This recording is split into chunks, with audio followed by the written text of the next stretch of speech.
Hello and welcome. Postvention Australia thanks you for joining us on this Worldwide Day of Hope, the International Survivors of Suicide Loss Day, or ISOLD, where we can come together to find connection, understanding and hope through our shared experiences. My name is Darren Larney and I will be facilitating today.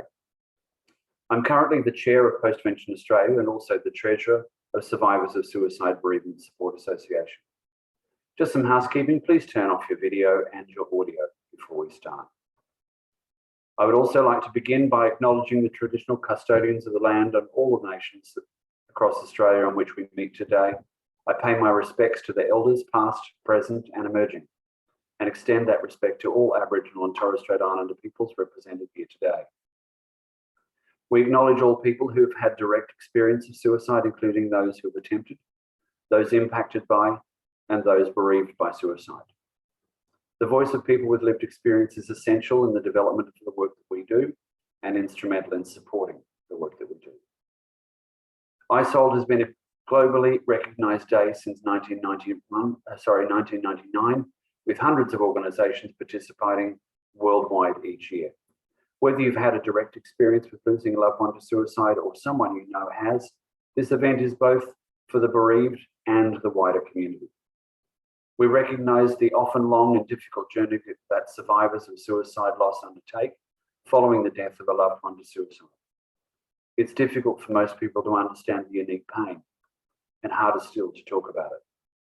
That's why we've created this community that knows the struggle and compassionately responds. Today we will hear from three very special and brave lived experience speakers, Peter, Catherine and Kevin. We recognise that every person has a unique experience of suicide bereavement, but we hope that you find some hope and comfort in knowing that you are not alone. Postvention Australia values the lived experience in all that we do. There are lived experience committees and advisory groups, as well as lived experience voices at the executive board level that have guided our projects and directions. We welcome you to lend your voice and share your story today and throughout the year. You can submit your stories by writing to us, recording a video message, creating artwork, or anything else that you can think of. So please email info@postventionaustralia.org for more details.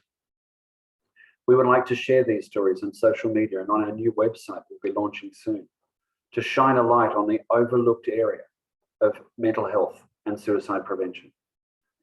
Your story can be a source of hope for someone else, and speaking about our experiences helps us to build hope and raises awareness about the impact of suicide loss. Now for an overview of today's event. Firstly, I'd like to start the webinar by introducing Peter Tuchin. Peter lost his wife Tessa to suicide in 2017. Our second lived experience speaker is Catherine, who will be sharing about her journey of lived experience of suicide, including losing multiple family members and friends to suicide. Then we have PVA co-chair and general manager of Support After Suicide, Louise Flynn, who will be sharing suicide bereavement supports available and self-care tips. Louise will then briefly speak about how we can all better support our loved ones and of course our family and friends. Our final part of our event today will be a memorial service in honour of all those that we've loved and lost to suicide.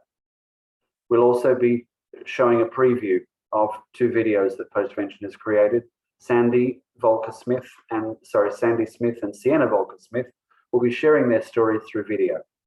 Our final speaker will be Kevin Monckton, who will be sharing his thoughts about his experience, as well as reading out a poem he's written. Before we launch into the event though, we would like to remind everyone that should you feel uncomfortable or overwhelmed or triggered in any way by today's content, please take care of yourself and feel free to leave the webinar. We will be recording this, so you are able to come back and view it at a later time if you'd like. If you're in need of immediate support, please use these support lines, which are available 24/7, including suicide callback. Now I'd like to introduce our first speaker, Peter Tuchin. Peter is from Lifeline Harbour to Hawkesbury. He has been a telephone crisis supporter at Lifeline. Peter lost his wife Tessa to suicide in 2017. Peter. Thanks, Darren, for the introduction. It's a pleasure to be helping out today. Yeah, as the introduction said, unfortunately, I lost my wife Tessa in 2017, and so 4 years down the track, still like everybody, have some pretty terrible days. Unfortunately, of course, those special days like coming into Christmas, Mother's Day. June is by far the worst time for me, because not only did Tessa die in June, but it's her birthday in June, and it's also our younger son's birthday. So June's not a month I look forward to. I'll just see if I can get the screen up. Doesn't matter.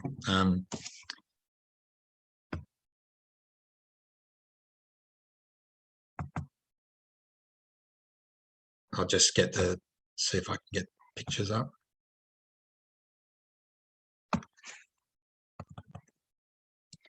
So unfortunately, Tessa had a very long history of mental health problems.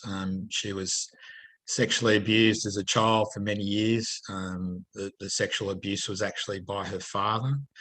So she had many instances of extreme depression and numerous times where she got close to suicide. She never had any suicide attempts.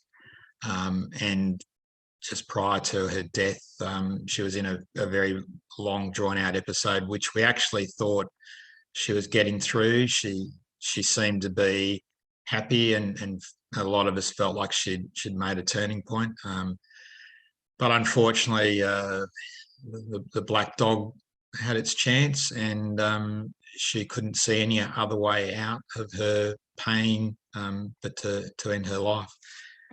So unfortunately, as everybody's experienced, the personal loss and grief for family is the toughest, and I still really worry about our sons. I'm thankfully they're both strong and resilient, but given the impact of losing your mother to suicide, I'm I suppose constantly worried about what long-term effects that could have on them. The rest of our family, Tessa just didn't let people know how bad things were. So no one in our extended family knew anything about her sexual abuse. So Tessa's suicide was the extreme shock to everybody. On the surface, she was a very happy, successful, intelligent, wonderful person. She worked at Lifeline for many years prior to me. She ran suicide bereavement support group. She was on the phones, telephone crisis supporter. And I think that was her way of trying to deal with everything she was dealing with. She was actually an exceptionally talented counsellor, because I think she had the strongest empathy for just how terrible people's suffering could be. What helped me after Tessa's death was increasing my involvement with Lifeline. I was pretty involved with Lifeline just through Tessa, but afterwards I ended up becoming a member of the board of directors, and last year completed the telephone crisis support training. So I've been on the phones now for 12 months. And you have the extremes of feelings. Certainly some calls can be very testing. I was always worried how I'd go talking to somebody that was a victim of sexual abuse. And on my second shift, I actually had somebody call who had exactly the same history as Tessa. So that was tough, but it was also good, because I got through the call fine. So it actually gave me a bit of relief to know that was potentially the worst I'd ever have to handle, and I survived. So, and being on the line, on the phones, I think is, you get the extremes. You certainly have times where you hear people's stories, and it really emphasises just how many people are suffering and the reasons why people are suffering. But then it's also very positive when you can have somebody who's at a higher imminent risk of suicide, and by the time they've finished the call with you, they're sounding safe for the time being. We can never know how long they're safe for, but for at least that crisis, they seem like they're in a good place. So to me, Lifeline has been particularly helpful. Lifeline, our centre runs suicide bereavement support groups, which I attended, and I found them very helpful as well. I'm lucky. I've got a very large, extremely helpful family. My brother and sister were constantly around me for the few weeks after Tessa died. And going through suicide bereavement, as everybody does, there's certainly times where you question whether or not you can survive, and there were certainly times, I thought strongly about suicide. I think I'm lucky I never suffered depression. It's just extreme grief and loss. But you certainly I felt many times where I didn't think I could continue. But for me, it was pretty straightforward. There was no way in the world my sons, Eric and Mark, were ever going to have to deal with suicide of their mother and father. So as painful as it was, I knew I had to struggle through. So I think the thing for me, having worked on the phones, lots and lots of people are suffering out there, and they might be able to fake it, but they're doing it tough sometimes. So it's important to try and be kind. People might be doing some terrible things, but there might be some reasons why they're doing that. So for me, the biggest sense of hope is, there are lots of places to go for support, and obviously Postvention Australia is a great site for that as well. Lifeline, as people have mentioned. So there's many places. I think we're getting a much better awareness about mental health and suicide, and what people can do if they think one of their family or friends are getting to that critical stage. So there's lots of support out there and awareness. And nowadays there's better access to some professional help, although, when you talk to people, the professional help is extremely busy as well. So it's hard to get that support. So 4 years down the track, there's still many days that are just horrible, but thankfully there are some days where you feel things are going along okay, and hopefully the future still looks positive. So just try and slowly keep moving forward. Thanks for your time. I'm not sure if we're able to take any questions, but I'm happy to answer any questions if there's time.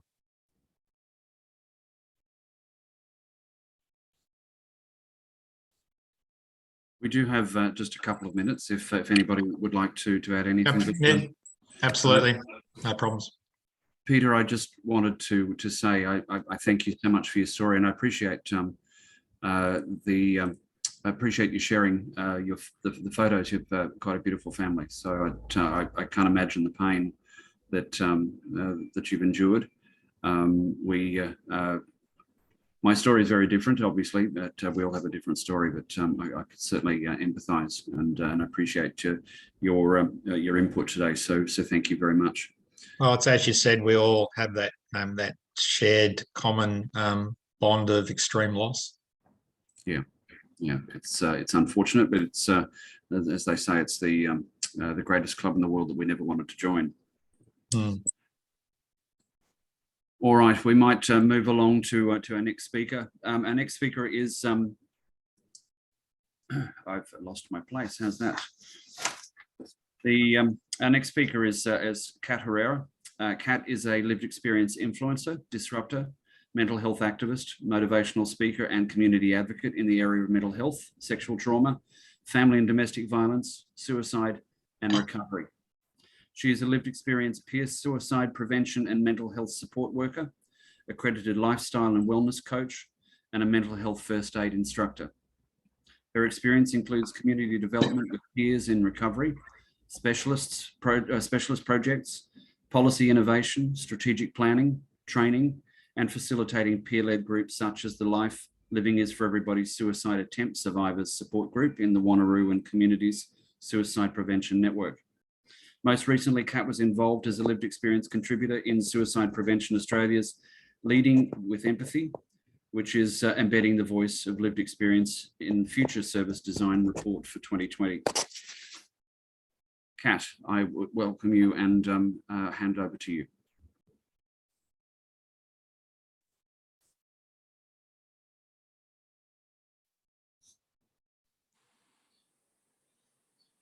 It's important. I just want to share a slide with you, and thank you, for sharing your story, Peter, about your personal journey. I'm going to bring something a little bit different to the table because I think it's important for us to sort of be aware of that. So my personal journey with suicide is not only as someone that has actually been bereaved by, but also been an attempt survivor from the age of 19 to 40. And then having lost family and friends, my uncle and my cousins to suicide later in life, and then also chairing a suicide prevention network where we work with people who have suicidal thoughts, but also, post-attempt survivors and also people who've experienced the loss through suicide. So I do have a little slide I want to talk to, because I think it's important for people to understand that when we do go through the experience of suicide, identifying what our own levels of resilience are in that aspect. So I think one of the things when we talk about suicide is that, we don't have that level of resilience, and we're going through the experiences of grief and loss, and it is different for everyone, that journey. But I want to talk to something that's, for everyone to sort of think about, like we discuss resilience in suicide. As you can see there, resilience isn't just a single skill set. It's, it's a variety of skills and coping mechanisms to basically help us bounce back from bumps, as well as those failures and challenges and loss, but also to move through the experiencing of languishing. And we don't talk enough about languishing. We talk about grief, but really understanding what's going on in order for us to live a full life against, once we've accepted that journey of our, sudden loss and so forth. So when I look back at my own level of resilience after the attempts, and also, that sudden loss in my own life with family members and friends, one of the things I have identified is like, how do we build that resilience and the capacity in ourselves, but also with our cohort of our peers, and also working through it. So on our own journey, when we talk about resilience, it's known that, when we look at the research, that people become unwell when they actually have experienced sudden loss. And 5% of those people actually reach out for treatment. And I think one of the biggest things, as you can see, when we move through it, we can become unwell, and that early intervention is really, really important. But I think one of the biggest things I want to speak to is that, we can see these signs ourselves and even become suicidal, but not act upon it, but also experience languishing.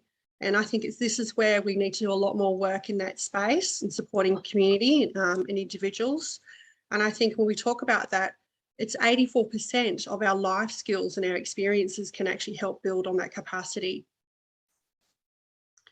But I want to talk to what really is languishing, and it's that step between wellness and mental illness, and a part of the grief journey, and a part of our recovery journey, and something, to which we're bereaved by experience of suicide. And it's those ups and downs, such as experiencing loss and breakups and making mistakes and just not feeling our usual selves. But a lot of people sort of see it languishing as a mental illness, but it's not. It's that state, that space where we're stuck. We can't continue with our lives. We can't contribute. Perhaps it's that loss of self-identity when we've lost a loved one. And it's that space where, it exists when we don't know where we're going. We're trying to find our way back to being the state of our usual selves, living life full and appreciating and accepting the journey. But I think also when we talk through languishing, when we go through those challenges, I think one of the biggest things in speaking to my peers in community and bringing to the table is that recognising our own level of resilience, but more importantly, our own social connections, which actually is a big, big part of actually that healing journey. And I've popped on the screen there some things that I'm going to give some suggestions to sort of think about, like where, everyone is, what they're doing in community, their own personal journey. But I've identified some things around that vision, you know, our sense of purpose and goals and having congruency in our own lives, because I know that when I'd lost my uncle, friends, and my cousin and stuff, it really sort of rattled me, and I had to take a step back and actually think about, like, what is my real purpose here? Like, what is my own personal goals that I can use this experience in a really constructive way? And as you heard my introduction, I do talk to those things, and I've been able to empower myself through the journey, but also empower myself with others. I think one of the things that we look about is that composure, about having our own internal awareness.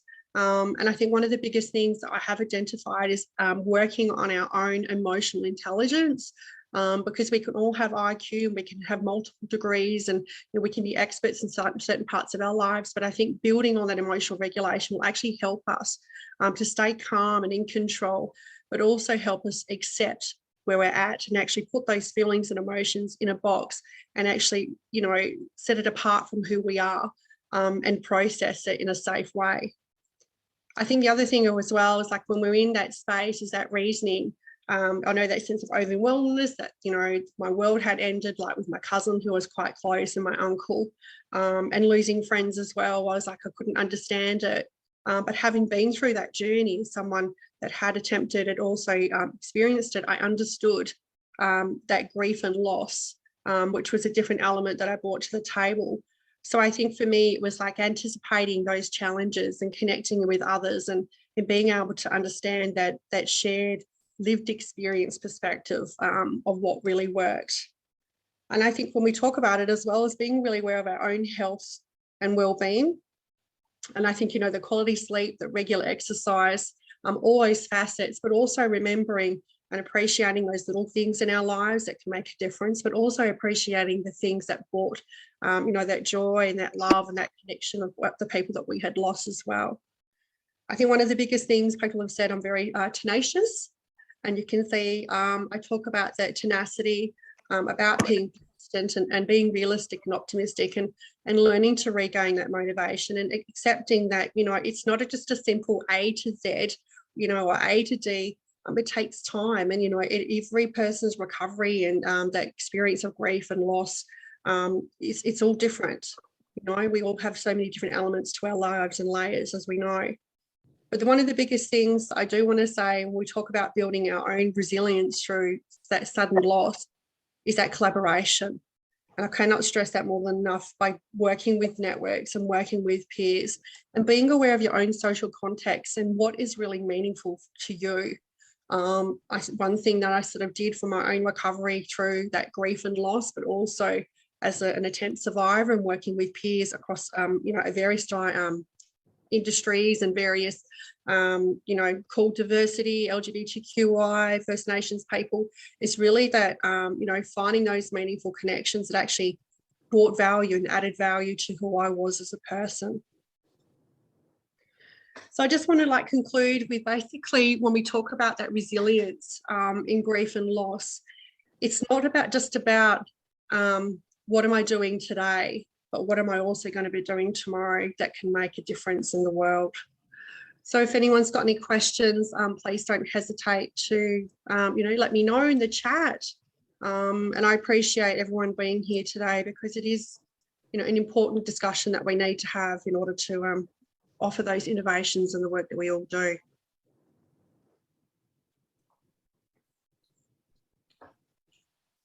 Thank you, Kat. We will come back to any questions a little bit later in the program, if you like, if we have time. But I'd now like to move on in the program. Otherwise, we'll.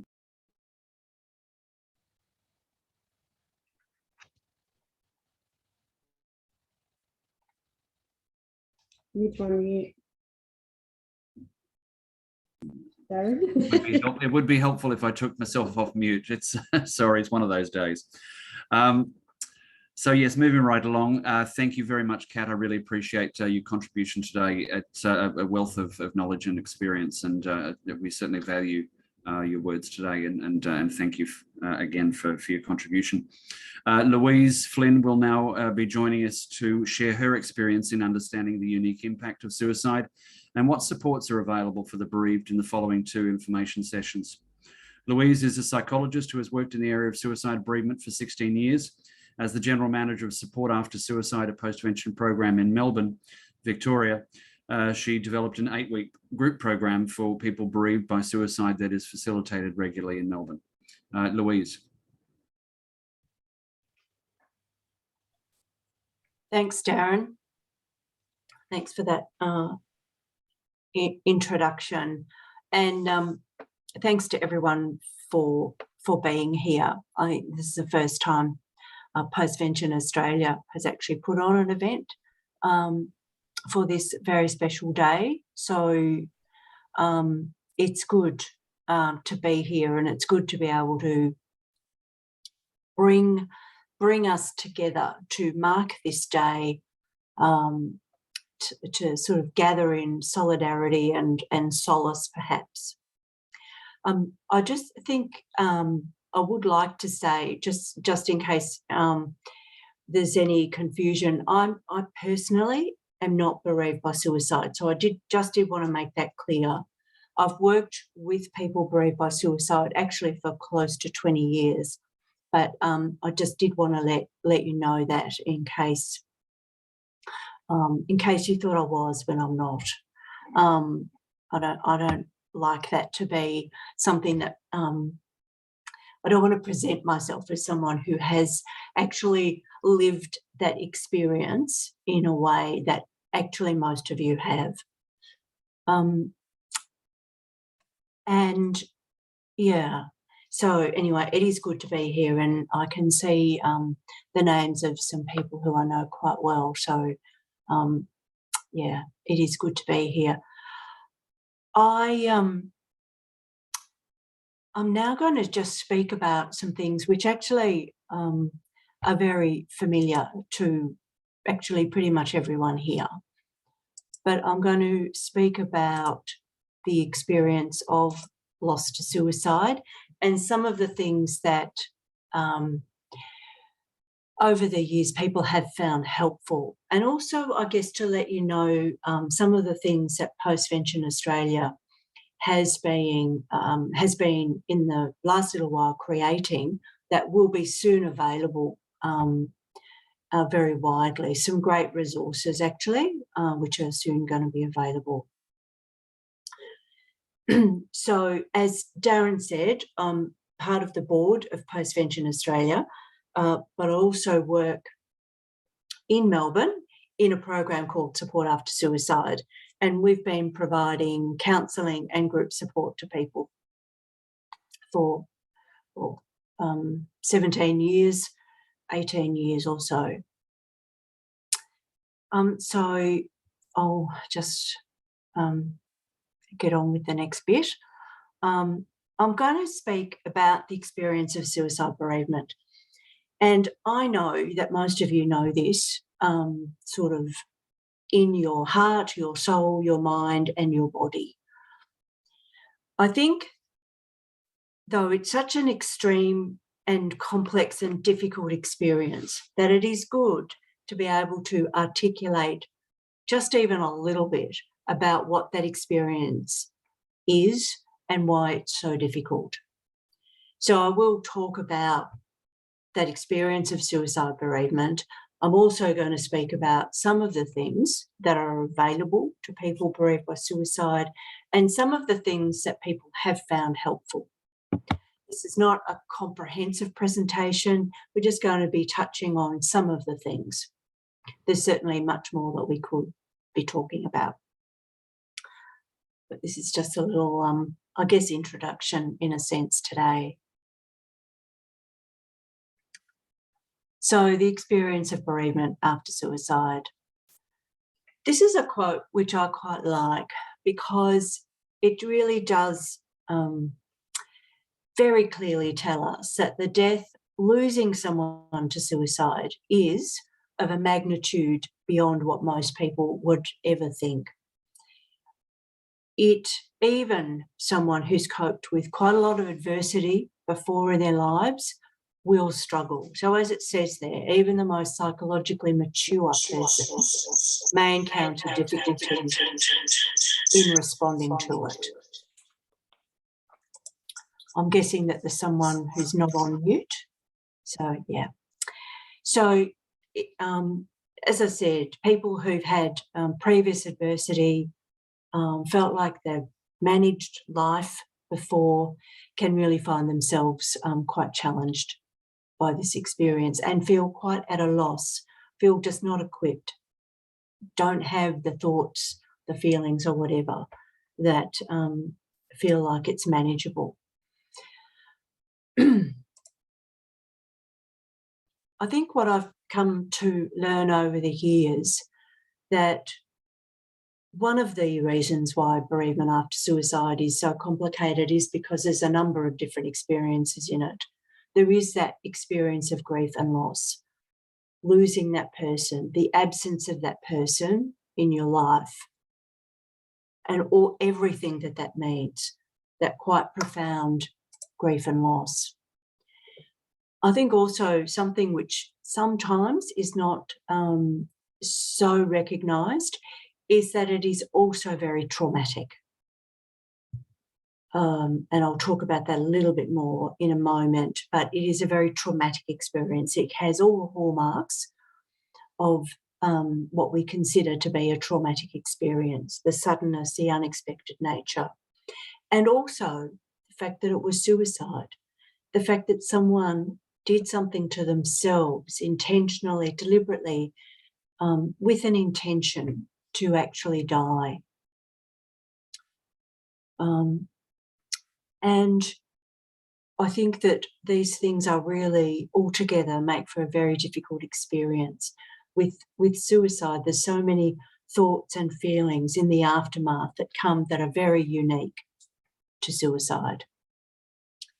And also for many people, not everybody actually, but people do experience it as stigmatising. So there's a sense of shame that can come, sense of isolation, deep loneliness, a deep sense of being isolated from others. So all these experiences are for many people the kind of complex mix that makes up bereavement after suicide. So just to say a little bit about that experience of grief. So grief is our response to loss. It can be any loss in our lives. We can experience the pain and the sadness, the missing them, the absence of them.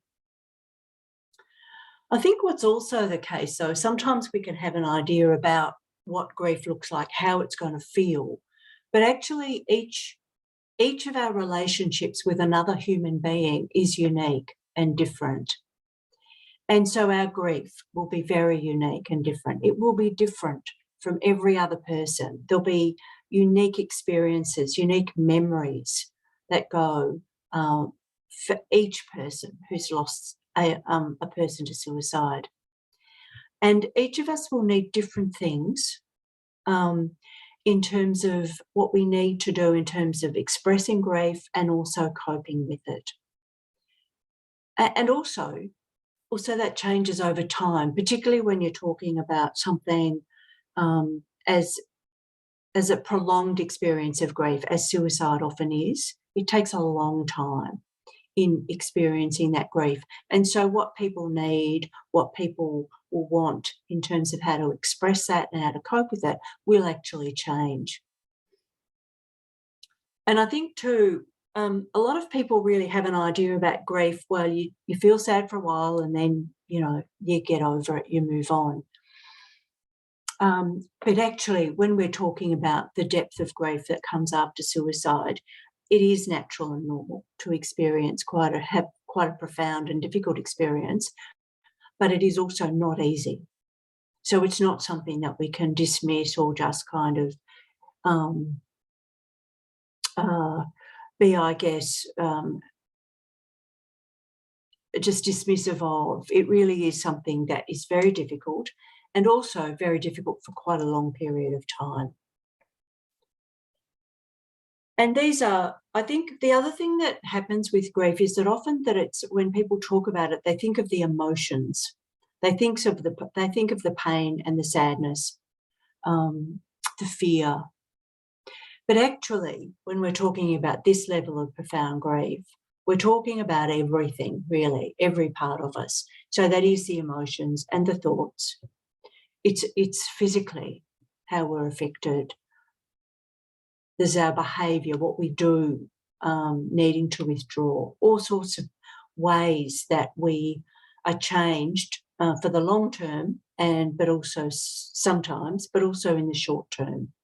And there's a sense of what we call their spiritual, but there's that sense of loss of meaning or a loss of direction. Sometimes a loss of sense of purpose in life can come. So it isn't only the emotions that are at the forefront, really, of this level of grief. And then there are these very unique experiences and very difficult experiences that come when someone ends their own life. And these will be very familiar to most of you. The feeling of guilt, the feeling of the sense of having perhaps let the person down.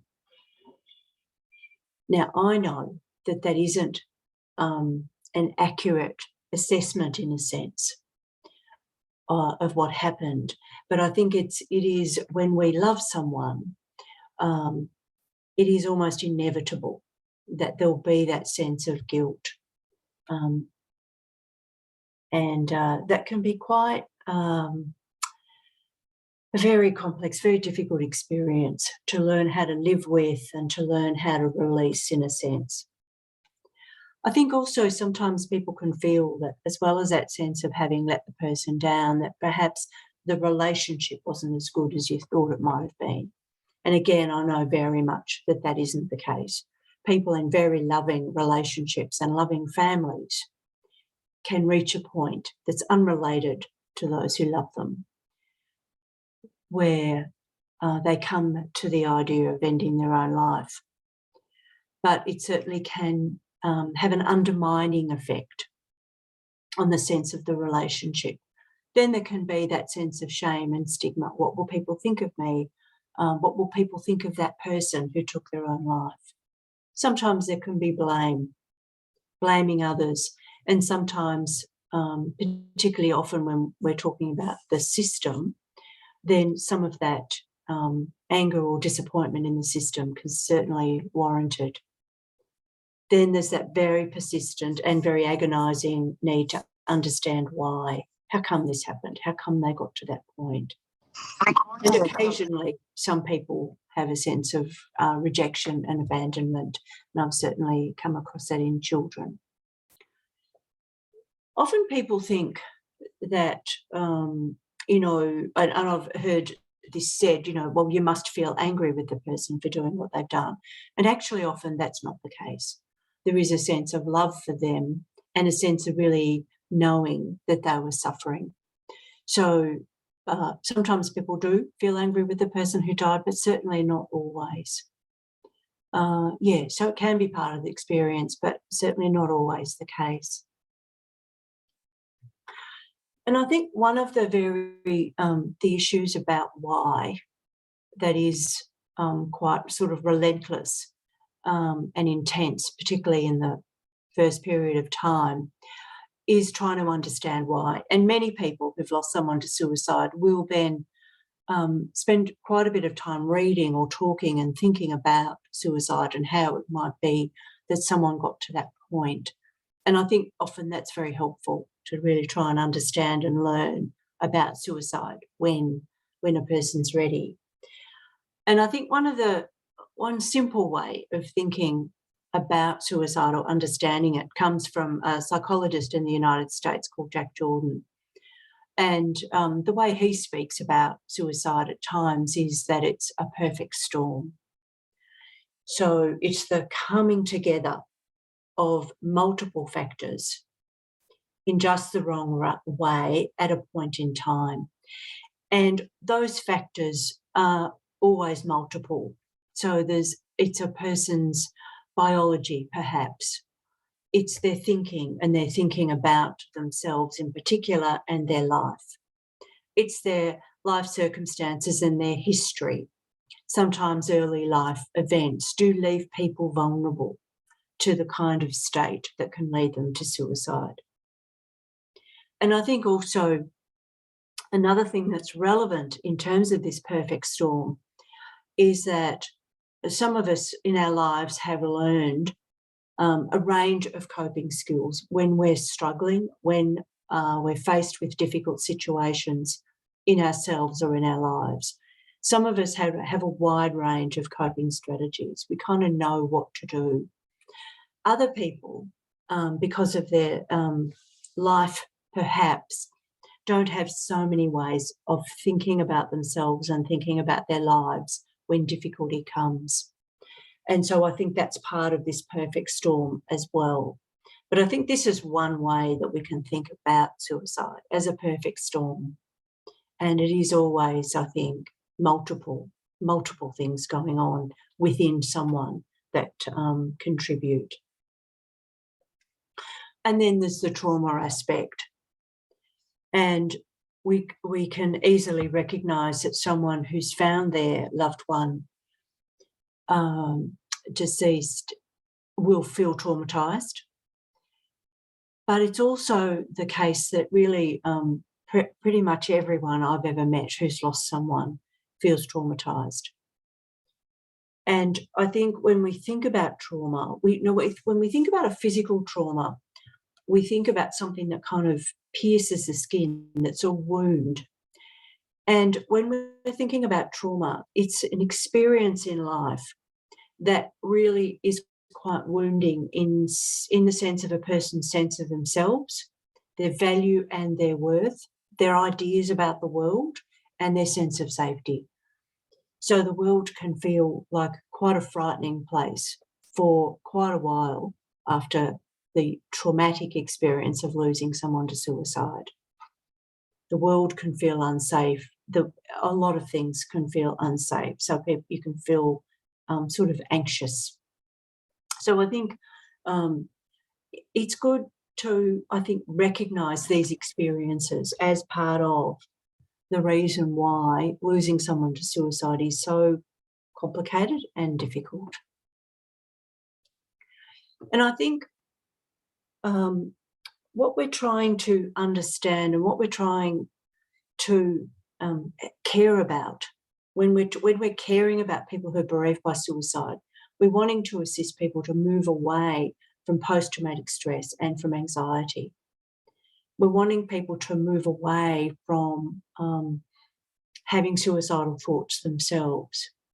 And also what we know is that some people really, the impact of losing someone to suicide means that they withdraw from a range of experiences. There might be social experiences or employment or education, moving away from those things because of the impact. So I think these are some of the reasons why it's so important that we're caring and that we provide really very helpful resources to people who are bereaved by suicide.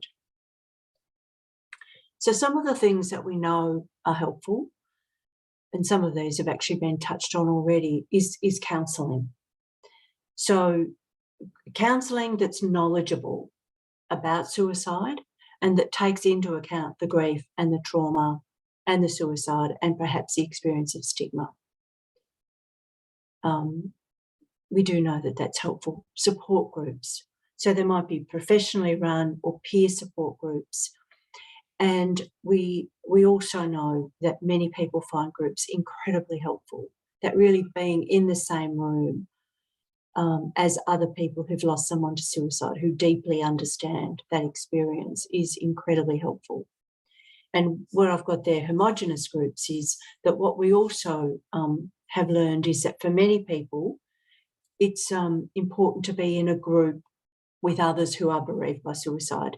Sometimes going along to a general bereavement group is not helpful.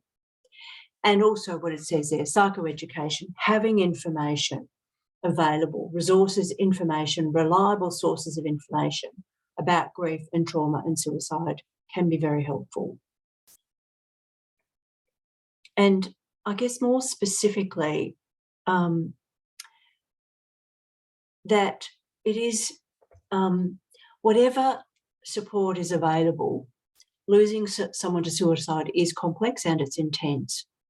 So while we can say it's important to learn how to manage and to cope, and that is, and with time, it is a good thing to do, it isn't easy. It's not simple and straightforward. What works one day may not work the next. So, and as Peter was talking about, having a strong support network is very helpful. Not everybody has that. Sometimes people lose their support network after the death, but it is certainly one thing we know, having a good social support network, people who are very available in a range of ways and who can really be there, it's very, very helpful. And whether it's there or not, sometimes it is good to seek out additional assistance, whether that's groups or professional support. And sometimes family and friends are very well intentioned and in fact are very helpful, but sometimes they will feel themselves to be not quite equipped to deal with the intensity of it. So, and I will point to some other supports in a moment. So some of the very simple things to do is to look after yourself, which of course is easier than it sounds.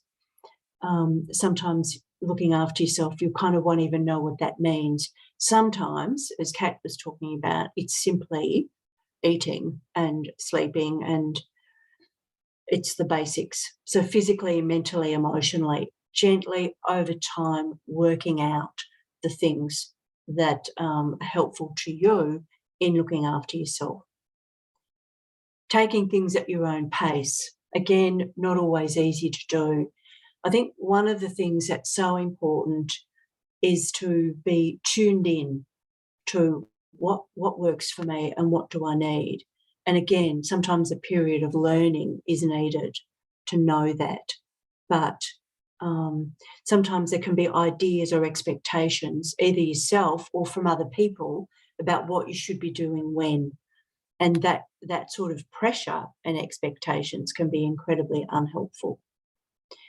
And finding ways to remember and honour your loved one. And again, sometimes that takes time. So these are some of the very kind of simple things. Simple is not always easy, but these are some of the ways to kind of think about what can be helpful. And when you are in the position of supporting someone who's bereaved, sometimes people will feel like they don't know what to do and they don't know what to say. And certainly sometimes people do say things that are unhelpful and insensitive. However, it's one of the most difficult things, I think, but it is important to just simply be there and to listen and to listen and to listen and to keep on listening. And to understand that intensity of emotions is par for the course. It's normal. And actually you don't need to do anything about it other than to listen and care. I think sometimes people want to say something that's helpful, say something that's kind of clever or meaningful and helpful, or somehow that's going to ease the pain or fix this in some way. And I think it's very helpful to know that this is not something that can be fixed. This is not something that can be undone. So, but being with, accompanying people, being side by side as people work out what they need, that is the best and the greatest thing to be doing. So reaching out and continuing to reach out and to not be concerned if someone doesn't respond. They may not have the energy that day to actually even respond to a text. It's being that loving friend or loving part of the family where you stay connected and you continue to reach out. And if you don't know what to say, it's okay to say, I don't know what to say, that I want to be here for the long haul. And sending text messages, just gentle, thinking of you, those things are very meaningful.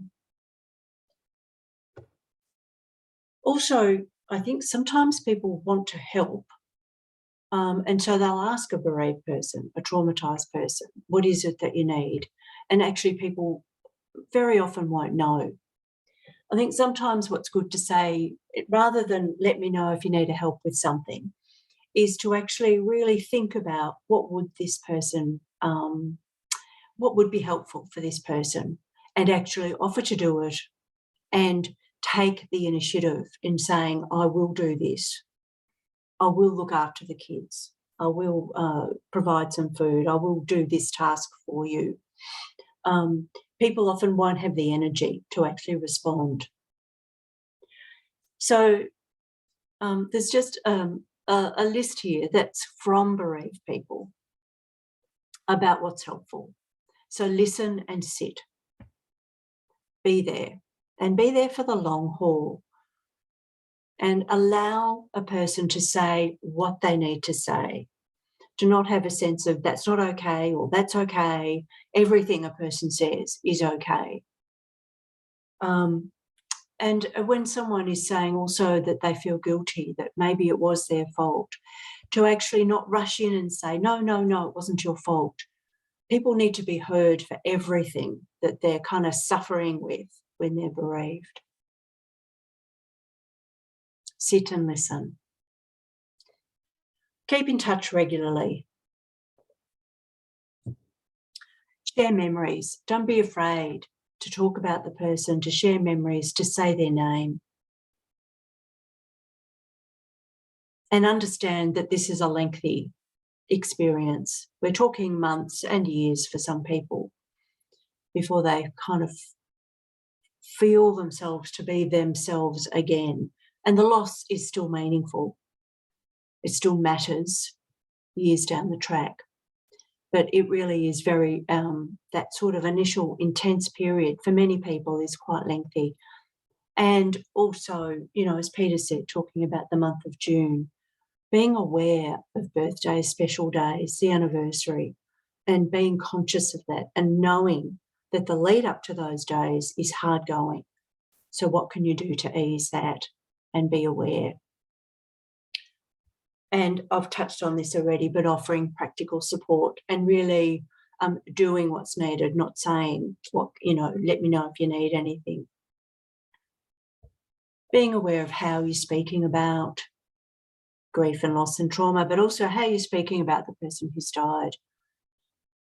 When you're someone who can see the pain that's come from this person ending their life, sometimes people will move to judgment of the person. And actually that's incredibly unhelpful. The person who's bereaved loves this person and probably sometimes will have an understanding of the suffering that they were in. So it's not helpful to judge the person who took their own life. And also, if you're supporting someone else, be aware of what you need. You also might be grieving yourself, but also we need to be replenishing ourselves if we're caring for others. Some other resources that can be helpful. We haven't had time today to really talk about children, but this is a resource which I'm part of, a book called Tell Me What Happened, which is about talking with children and young people about suicide. And there's a link to this on the Postvention Australia website. And also wanted to mention a podcast series that's specifically about lost suicide, but with a particular emphasis on the LGBTQIA+ community. It actually would be helpful for anybody, but it is also it was specifically developed, and it's on all the podcast platforms. It's called Let's Talk About Suicide. And there are people, some professional and some peers, who are available. So The New South Wales Post-Suicide Support Service is available across New South Wales, and that's a partnership of organisations led by Standby. So Standby is a national provider of postvention support, and that's the number there. It's national and it's 24/7. There's the National Indigenous Postvention Service, again, a national program, a national response service that's 24/7. And also there's the service that I'm part of that's available to people in Victoria and New South Wales, which is counselling and group support. So, and I just, as I said, there are some resources being developed by Postvention Australia at the moment. We're almost complete, and we'll let you know about those very soon. And I think that's the end of my presentation. I hope there's been something helpful in all that. And yeah, thanks for being here today. Louise, thank you very much for your contribution. I certainly value especially your contribution not only to PVA but to postvention services throughout Australia and your involvement in so many projects. I also, in the interest of transparency, want to acknowledge the fact that you mentioned that you're not a survivor or a person with lived experience. And I really want to stress that there are so many people that that offer so much to this community that perhaps don't have lived experience. And I think it's still extremely valuable, the contribution that they make to our community. But today is a time for remembrance. Each of us have our own individual experience of grief. We may feel overwhelming sadness, pain, and isolation. However, through our connection to others who have also shared this loss, we can start a new journey of hope and resilience. As part of PVA's continuing efforts to raise the profile of suicide bereavement on a national level, Postvention Australia has created a suite of short videos on suicide loss, which we'd like to premiere for you here today. So we'll start with the first one. Is a presentation featuring Sienna Volker-Smith.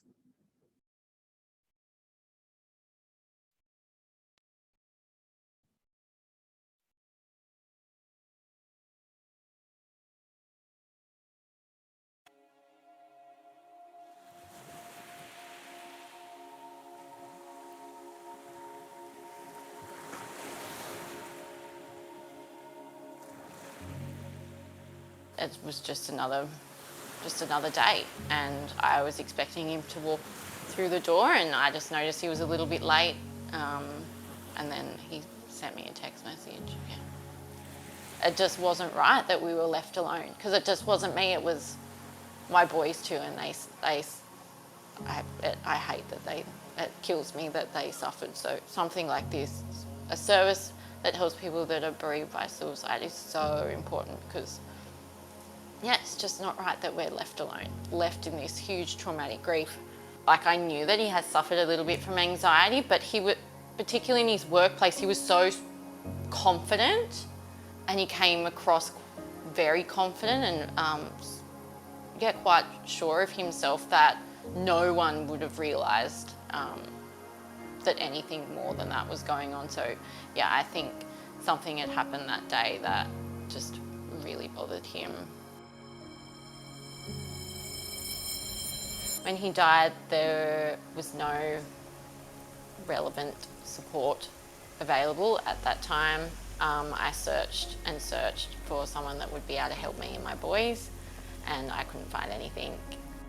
Coming home and knowing you're alone, like even like the first time you have to go to the supermarket by yourself, or filling up petrol, or doing all those little things, it just, you really feel just so unbelievably alone and abandoned. So I just thought in that space that my GP was probably one of the first people that I needed to talk to in that space.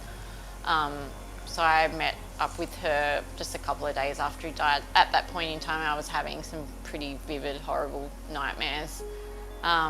So I went and spoke to her, and she said that I needed to go on an antidepressant and that I could get a mental health plan to go to counselling. I was referred to a specialised grief counsellor in Wollongong. 2 sessions in, I had to take my 7-month-old baby with me because that was my situation at the time. I didn't have anyone to look after him. And she said to me, he can't come to the sessions because he's going to feel your emotions. And I was like, isn't he feeling them at home? I'm also getting emotional at home. Like, I've just lost my husband. Do you think I'm going home and being fine? So I went back to my GP. She recommended somebody else. I went to her. She was beautiful, like a really lovely, lovely, lovely counsellor, like beautiful soul. But she put a heart rate monitor on me. Every time my heart rate ran above a certain beat, I had to stop talking, which is any time I talked about Kurt. So I literally couldn't talk about it at all. I was always cut off. So yeah, I stopped going to her, and then I just stopped looking. I just gave up. So for the last 3 years, I've been working towards working as a lived experience worker in suicide bereavement, standby support, rolled out its services nationally, and I was just right time, right place, situation. This is like my dream job. This is what I've been working towards. It took, I suppose 4 years isn't a long gap, but it did take a lot of work, internal work for me to be at this place right now. I am in a really good place and my kids are in a really good place, but it took a lot, and we took a huge beating to get there. So then I linked in with people who live a lived experience, and it was the most cathartic, healing experience that I had, and it was how I was able to move forward from what had happened. So then it became my passion to get involved in bringing out a service that does help people who are bereaved by suicide, because it's so important, it's so necessary that something like this exists. I think the future's very promising. I'm now doing something I'm so unbelievably passionate about. I think as a person, I've grown so much. I think that I'm a better mum, I'm a better friend. I'm now doing work for standby support, which is like amazing. Like, I love the work that I'm doing. I love that we're helping other people.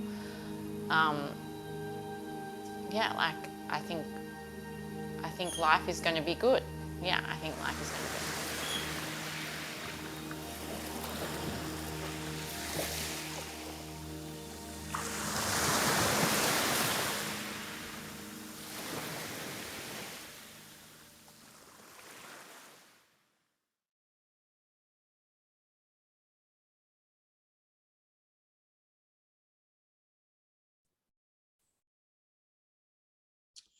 That, of course, was a presentation from Sandy Smith, and we'll roll straight into the next one, which was Sienna Volker-Smith.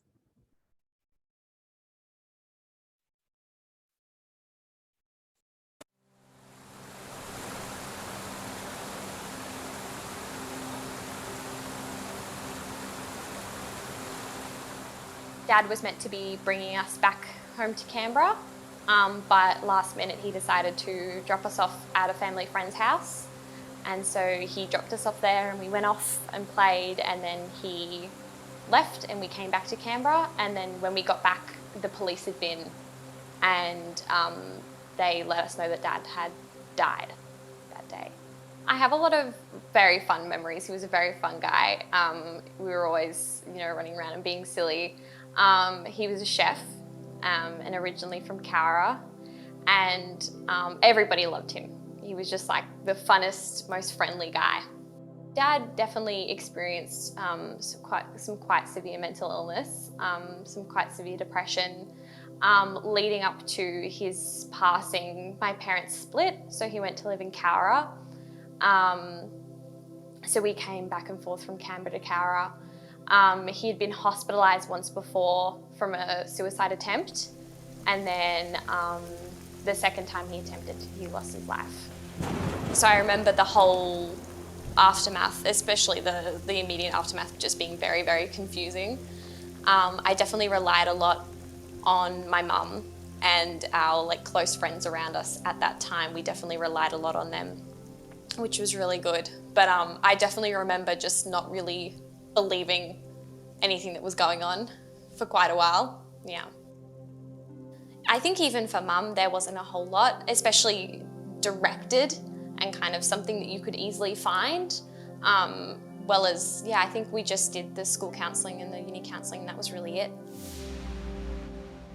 It's such a difficult time after losing somebody to suicide, and I think the process of having to find, a counsellor or somebody to help you with funerals or anything like that, it's so much better if you just have somewhere where you can, and some people who can help you really find those services and direct you to those services versus having to go out there and do it all on your own and having to risk, facing some of the more negative views of suicide or some of the stigma around suicide. Having people who really understand it and can really empathise with you, I think is really, really important. And just feeling connected as well, and having a group that you're connected to and feeling like you're not alone in that scenario is so important.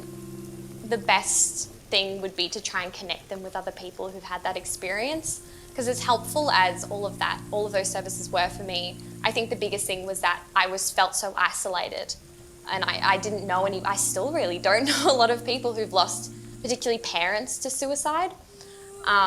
And so I think that would be the biggest thing I would say, is try and get them connected to people who have had a similar experience so they don't feel so alone in that experience. Life now is great. I just finished my undergrad degree in psychology, and I want to continue studying with the goal of becoming a clinical psychologist. So that's kind of the future goal, which has a lot more study to go.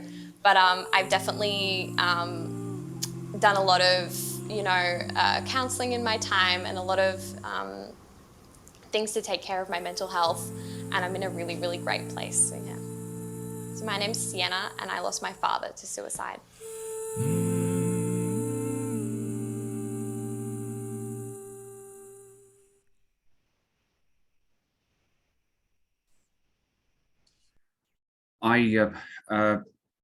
I'm blown away by those two stories, the strength and the courage of Sienna Volker-Smith and Sandy Smith in assisting us with those two presentations is quite humbling, and we certainly appreciate their contribution. I'd like to personally thank them for being part of that short video series on suicide loss. We are hoping to add to that suite. Those videos will be shared on social media and through other mediums as part of our awareness campaign, so please keep an eye out for them. I'd now like to move on to our next guest speaker, Kevin Monckton. Kevin will be sharing a story or his story and a poem that he's written. Kevin has lost his son Tony to suicide, and his poem is titled Tony's Lament. Kevin. Hi, my name's Kevin. I'm sorry we've been struggling with a few technical difficulties. I can't hear you, but I hope you can hear me.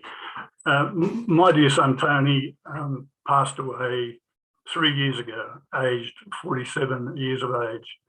It was a total shock to me, an absolute devastation for myself and my family. Just to tell you a little bit about Tony, when he was born in 1971, I already had a 5-year-old daughter, Lisa, and a 3-year-old son, Glenn. Tony was born, he was a twin.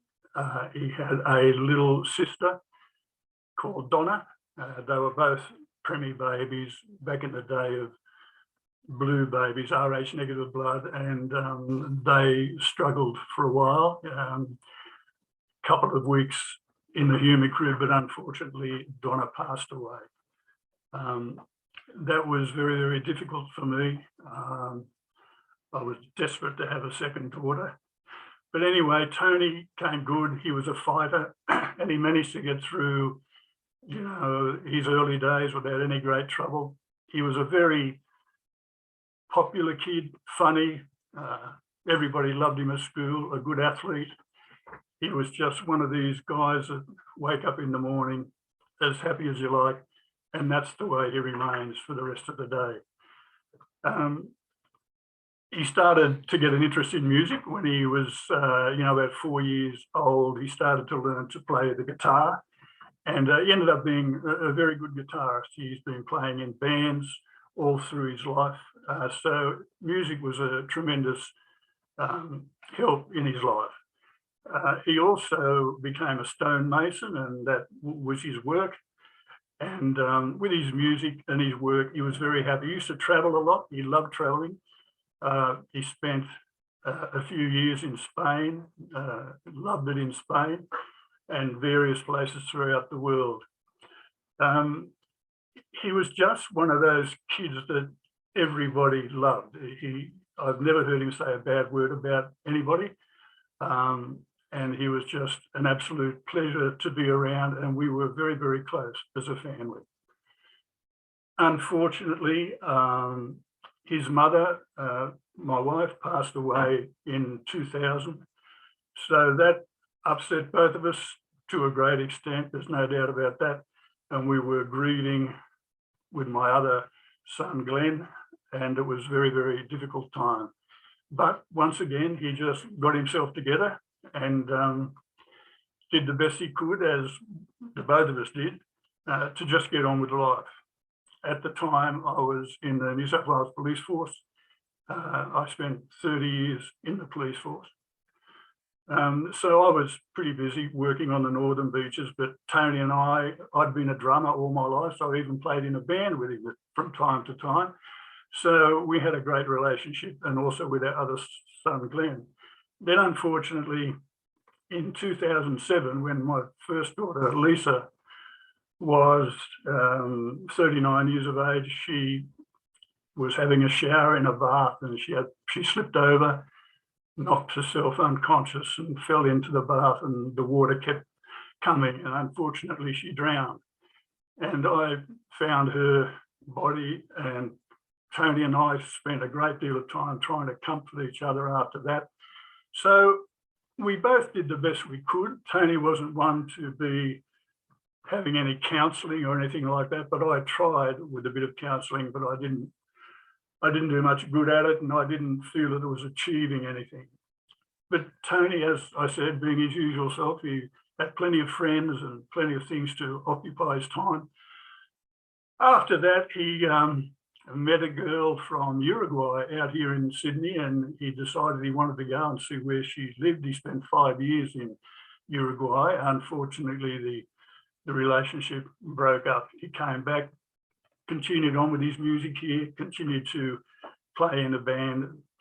And even a week before he took his life, we had a practice.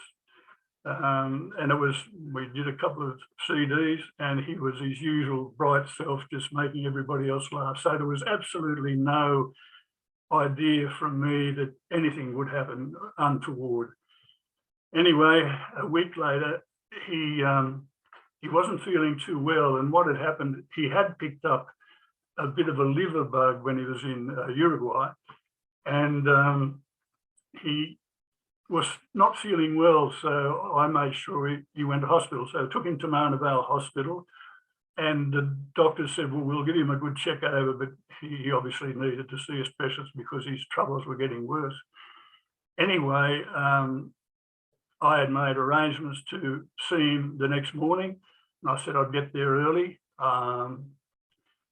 Anyway, I got a phone call from a nurse or a doctor at the hospital to say that I'd better get down to the hospital straight away. And I said, what's the problem? And they said, oh, well, your son has had a fall.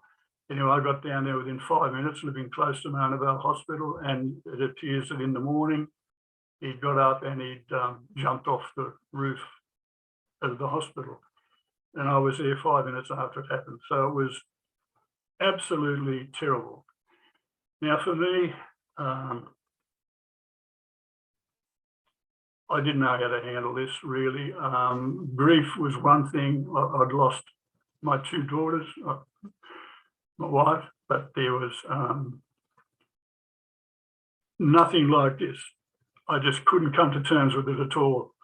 And I knew from my previous experience, the suicides that I've attended to, and there were many of them in that time, the people concerned all had that one question, why?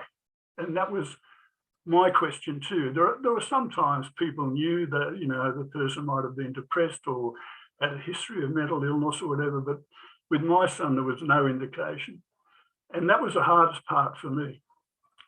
And I thought, I'm never going to get better unless I sort of find out why the hell this happened. Anyway, I convinced myself that I used to talk to Tony, as silly as it sounds. I'd say, Tony, what's the score, mate? I said, you're up there in heaven looking down at us.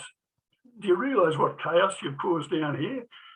It's far-reaching, the grief from a suicide. I said, everybody's involved. I don't know what it's all about, mate. Give me a clue. Anyway, that started me thinking. I've always written a bit of poetry over my life, and it started me thinking that I'd like to write a poem about if Tony knew, if he's looking down on us, if there is a heaven, and he's looking down and thinking, you know, I really caused the problems down there, how about telling me about it? So this is a poem written, you know, with the perspective of Tony telling me how he feels about what he did. So if you'll bear with me, I'd just like to read my poem to you. It's called Tony's Lament. As I look from up on high, I feel your grief. I see you cry. I watch you struggle every day with the loss you feel since I went away. I didn't mean to make you sad, to cause you so much pain. It was never my intention to not see you again. No one knew the terror that I was going through, and I didn't know the torment that I would give to you. You saw my outward smile, but not my inner pain. You never could have guessed that I would never smile again. I love you, and I always have. This has nothing to do with you. I just knew that I could not go on and that my life was through.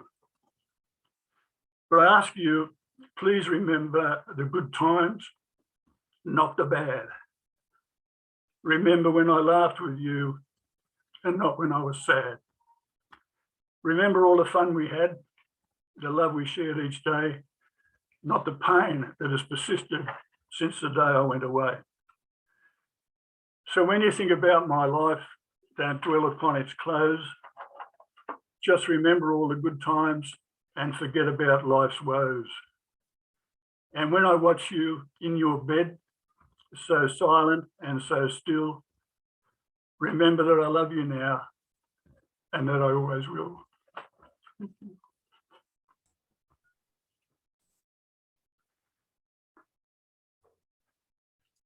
Kevin, I really appreciate those words. So I actually don't think I could have read that poem out loud. So Did you get that? I really appreciate everything that you've contributed today. Let us take a moment to remember our loved ones who are lost to suicide.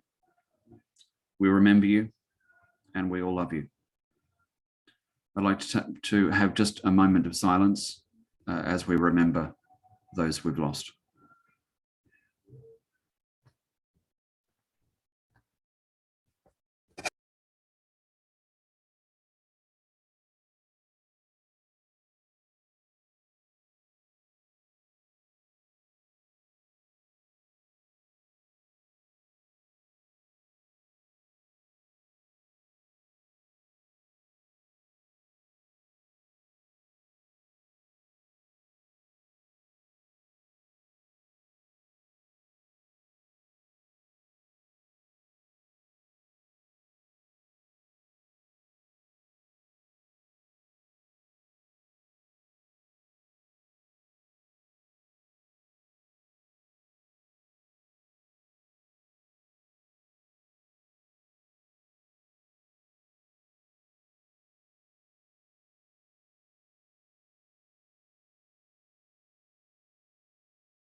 To conclude today's webinar, we would like to thank our speakers, Peter, Catherine, Kevin and Louise, and all of our attendees for joining us today.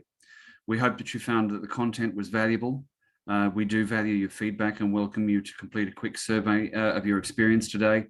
This feedback is invaluable for us to shape future webinars. Look out for the survey link in your email box shortly. We'd like to thank all of our supporters for making it possible to continue doing the work that we do. Louise did allude to some of the project work that we have been undertaking over the last period. Certainly the videos is one of those projects. There's some other very exciting resources that I won't be announcing today, but will be coming out very, very shortly. So keep an eye out for those. I think the most important thing that we can remember to after today and from everything that we can take from today is that we're not alone. There are obviously many of us feeling exactly the same types of things and a similar experience. So the best thing that we can do is to continue to build hope together. For more information, please visit our website or send us an email with your request. And again, thank you to everyone who has contributed today. We certainly appreciate it. And again, thank you to everybody who has joined us today. We really appreciate your support. Thank you.